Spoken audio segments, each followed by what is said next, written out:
Magandang araw kaibigan! Tuloy po kayo sa Felicidad's Channel. Sa mga kwento ng buhay at pag-ibig na hinalukay sa natatagong baul ni Felicidad. Pero bago po tayo magpatuloy, huwag niyo pong kalilimutan na i-like ang video, i-subscribe ang channel, at i-click ang notification bell para lagi kayong updated sa mga parating pa na upload.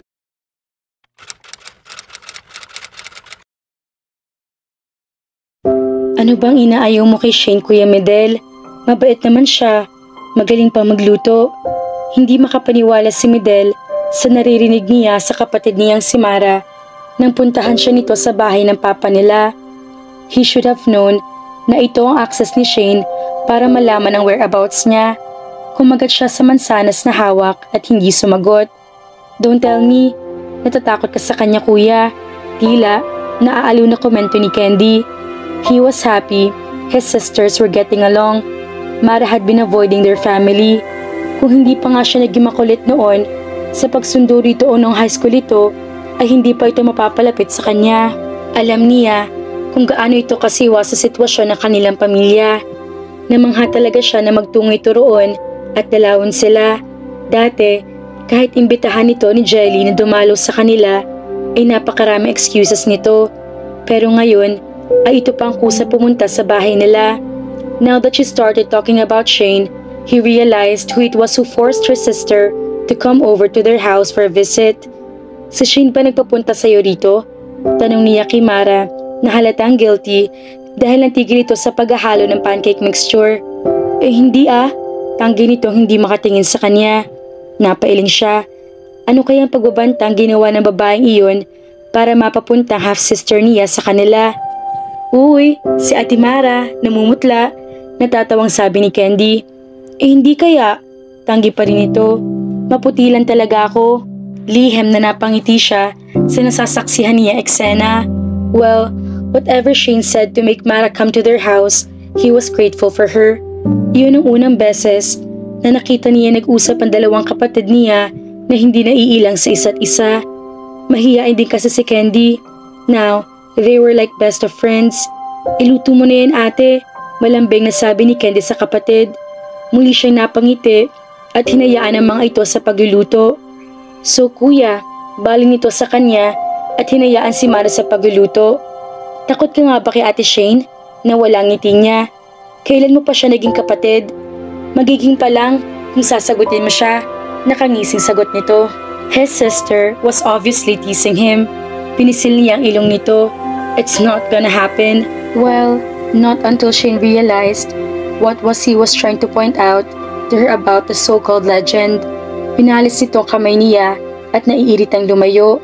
Pero nagpatuloy ito sa pangungulit. Oh, bakit naman?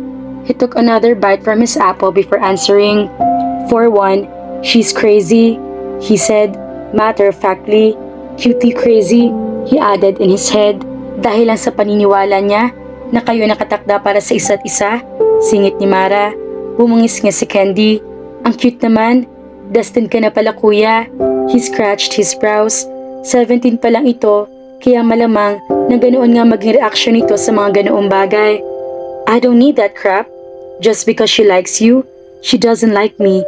She just wants an impossible legend to come true. At iyon ang labis ay kinaiirita niya. Saan ba niya nakuha ang ganong klase ng ideya? Sa lola niya. Ha?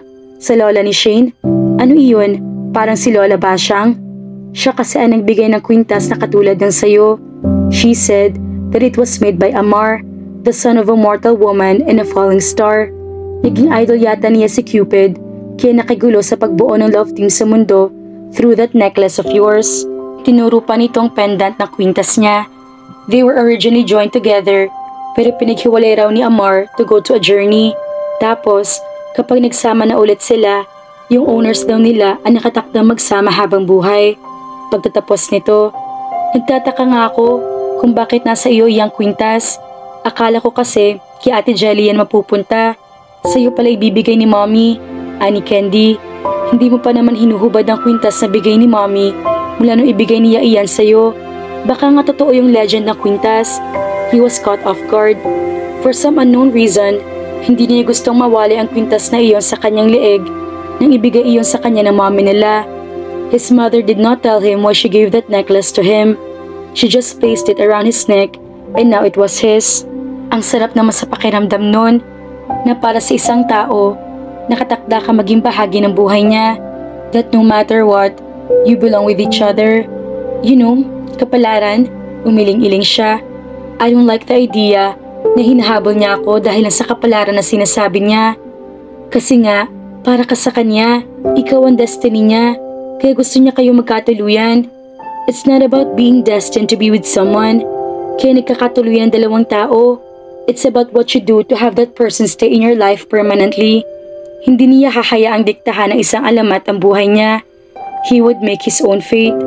Wala sa mga plano niya ang tumupad sa isang alamat na hindi nag-e-exist. Pero totoong kwintas mo, hindi ba nag-e-exist iyon? He shrugged the thought off. Hindi pa rin siya naniniwala sa alamat. Nagkataon lamang na pareho sila ng kwintas ng dalaga. Malay niya, baka hindi lang sila ang may ganoong kwintas sa mundo. Pauwi si Shane mula sa kanyang gift shop. Muli, naglakad lamang siya. Araw ng Sabado, kaya ginabi siya na uwi. Tinapos pa kasi niya ang inventaryo ng buong linggo. It had been a week since she last saw Medel. Nag-imbesi kasi siya sa pag-aasikaso sa kanyang shop dahil umalis sa isang tauhan niya nagbabantay roon. Pero kahit gaano siya ka-busy, ay pinadadalhan pa rin niya ito ng text messages and cute love quotes. Nandidismaya siya minsan dahil hindi ito nagre-reply. Malamang ay naiinis pa rin ito sa kanya. Paano kaya niya mapapaamong lalaking iyon? Kung minsan ay mabait ito, pero kapag pinag-uusapan na ang tungkol sa kanilang dalawa, ay bigla na lang ito naiinis at nagsusungit. She heard the sound of rolling thunder above her and saw lightning line the sky. Para lumakas din ang ihip ng hangin. May bagyo ba? Tanong niya sa sarili. Kanina ay magandang sikat ng araw at magandang panahon. She felt tiny drops of rain on her shoulders. Itinirik niya ang kanyang mga mata. Blame it on global warming. No, kontra ng isang bahagi ng isip niya. Blame it on the human race. Sumang-ayon niya sa isip. Hindi magkakaroon ng global warming kung hindi dahil sa maling pamamaraan ng tao sa paggamit ng kalikasan. Masyadong makasarili ang mga tao para pahalagaan at ingatan ang kapaligiran. Nagmadali na siya sa paglakad upang hindi siya abutan ng malakas na ulan. 2 kanto pa bago siya makarating sa kanila. Wala pa naman nadara ang tricycle o kahit anong sasakyan doon. It was no use.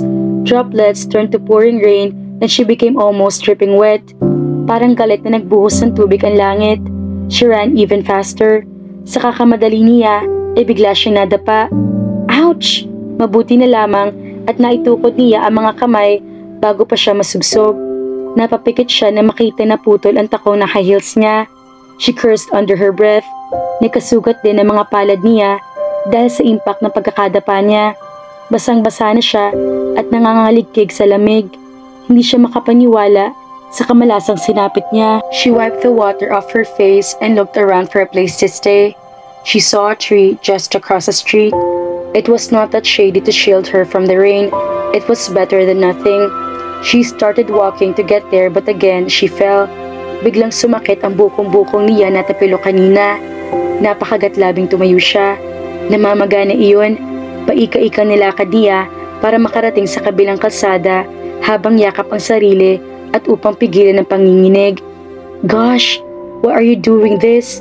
She thought in frustration and helplessness. She was already in the middle of the street when she saw the headlights of a car flashed in front of her. She began to feel hope. Lord, thank you, and I'm sorry for doubting you earlier. She spread her arms to stop the car that was rushing towards her. Medel's windshield was glowing foggy from the heavy rain.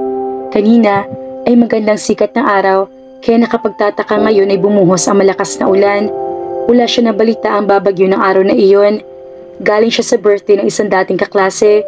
He was a little drunk, but he knew he could still drive. Kaunting brandy lang naman ang nainom niya. Tumunog ang cellphone niya at may mensahe iyon. He groaned. Malamang na si Shane na naman iyon. 1 linggo na itong hindi nagpapakita sa kanya, pero wala namang palya kung makapagdala ito ng mensahe at na kung ano-anong quotes na kalimitan ay tungkol sa kapalaran at pag-ibig. Malapit na siyang mabaliw sa babaeng iyon. Okay naman si Shane, mabait at maaalalahanin ito. Medyo makulit din ito at hindi papayag na matatalo sa isang argumento. If he admitted to himself, he actually enjoyed their silly banters and childlike arguments. Masarap din itong kausap dahil marami rin itong alam. Matalino ito at may sense kausap. Iyon lang, gagawa ito ng paraan para masingit ang tungkol sa mga kwintas nila at ang kwentong kaakibat niyon. Iyon ay kinaiinis niya. She was smart, but when it came to that ridiculous necklace, nawawala ang pagiging matalino nito. He couldn't help but counter her ideas about it. Dahil hindi rin ito papayag na matalo, palagi tuloy sila nag-aaway. He reached for his cellphone beside him and saw it was Jelly who texted. Itinatanong nito kung uuwi raw ba siya sa mansyon, pero nadismaya siya nang malaman na hindi si Shane ang nag-text sa kanya. Pinalis niya ang naisip at sinubukang mag-reply sa kapatid. Wala siyang masyado nakakasalubong na sasakyan sa subdivision dahil siguro umuulan. Pasalit-salit ang tingin niya sa cellphone at sa kalsada habang nagko-compose siya ng mensahe. He was about to send the message when he saw a woman in the middle of the road. Nanlaki ang kanyang mga mata at agad na tinapakan ng preno. He heard the tire screech to a halt. Hinihingal na napatunganga siya ng ilang segundo sa labi sa sindak. His windshield was still foggy, but the woman was still standing in front of his car. Thank God, she was safe. Saka lamang siya nakaramdam ng labis sa pag-aalala. He immediately got out of his car to look at the woman he almost ran over. Then he recognized her. Shane? Basang-basa ito at kitang-kita niya ang panginginig ng katawan habang nakapikit at nakabaling sa kaliwang muka. She must have been scared about what could have happened if he didn't stop the car in time. Halos nakadikit na ito sa bumper ng kanyang sasakyan. Biglang humulas ang kanyang nainom dahil sa nangyari. What do you think you're doing? Kastigo niya dito habang nilalapitan ito. Wala siya pakialam kung mabasa na rin siya ng ulan. Natitilihang tinignan siya nito. She wiped her eyes with her hand to see him clearly. Medel? Nagpapakamatay ka ba? Galit pa ring tono niya. Pakiramdam niya ang nanginginig ang kalamnan niya sa posible mangyari rito. Hindi. Then what are you doing in the middle of the streets, spreading your arms like that? Hihingi ng tulong. Nakahinga siya ng maluwag nang marinig niya na nanginginig ang boses nito. She was soaked and chilly. Hinubad niya ang kanyang jacket at ibinalabas sa mga balikat nito. Salamat. Napansin niyang hirap ito maglakad na igiya ito sa kotse. Pumuntong hininga siya at walang babalang binuhat ito katulad noong mahulog ito sa hagdan. Teka, ibaba mo ko. Shut up. Nang makasakay na rin siya, ay hindi na muna niya pinaandar ang sasakyan. Iniabot niya rito ang spare shirt na palagi niyang dala. Magpalit ka ng damit. Hindi mabuti na matuyo ang damit sa katawan mo. Tahimik na kinuha nito iyon at nahihiya nagpalit ng damit. Ibinaling niya sa ibang tingin. I'll bring you to a hospital, he said when she was finished changing clothes. Huwag na. No, putol niya sa pagpoprotesta.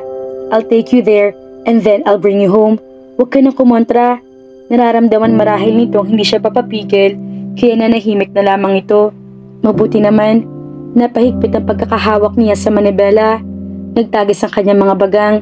He couldn't believe he almost hit Shane. He was so careless to use his cell phone while driving. He was also half drunk. For crying out loud, he didn't know what he would do if he lost her. Hindi niya alam kung saan nanggaling ang ganoong pakiramdam. But the thought of losing her was so unbearable and dreadful. Labis na kabang nararamdaman niya na akala niya ay masasagsaan niya ito kanina. Pero lalong binahan ng kabang kanyang puso na makilala niya ito. She was just a breath away from his car. Kung hindi niya ito agad nakita at hindi agad niya natapakan ng preno, baka napahamak ito ng dahil sa kapapayaan niya at hindi niya mapapatawad ng kanyang sarili kung mapapahamak ito. What happened to you?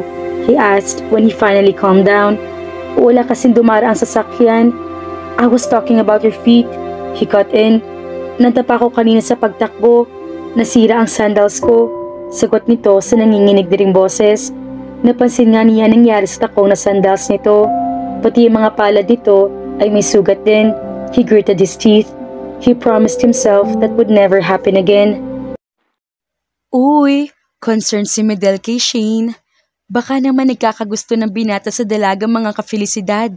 Hindi pa lang niya maamin-amin sa sarili. Kaya naman, abangan!